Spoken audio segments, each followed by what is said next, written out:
অনেক নাটকীয়তা শেষে টি-20 বিশ্বকাপের জন্য দল ঘোষণা করল পাকিস্তান। অবশেষে টি-20 বিশ্বকাপের জন্য চূড়ান্ত দল ঘোষণা করেছে পাকিস্তান। পাকিস্তানের 15 সদস্যের দলে কোনো চমক নেই।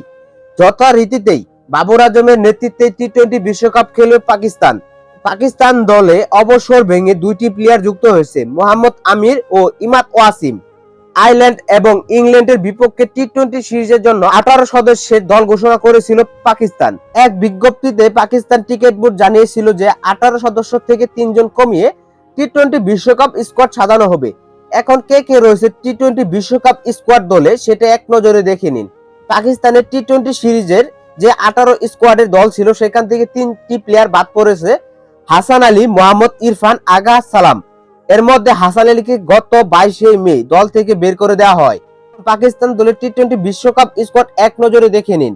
বাবর আজম অধিনায়ক, মোহাম্মদ রিজওয়ান, সাইম আইয়ুব, ফখরুজ্জামান, ইফতেখার আহমেদ, উসমান খান, আজম খান, শাহাদাব খান, ইমাদ ওয়াসিম, শাহিন শাহ আফ্রিদি, মোহাম্মদ আমির, নাসিম শাহ, হারিস রূপ, আব্বাস আফ্রিদি, আবরার আহমেদ। পাকিস্তানের 5 ক্রিকেটার এইবারই প্রথম বিশ্বকাপ খেলতে যাচ্ছেন। সাইম আইয়ুব, আব্বাস আফ্রিদি, উসমান খান, আজম খান, আবরার আহমেদ এই 5 জন ক্রিকেটার প্রথমবারের মতো বিশ্বকাপ খেলবেন। 2016 সালের পর মোহাম্মদ আমির এই প্রথম টি-20 বিশ্বকাপ খেলবেন।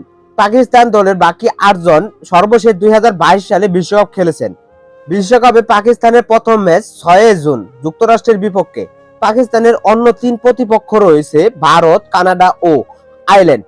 এই ছিল পাকিস্তান টি-20 বিশ্বকাপের squad. News sports 24 our channel.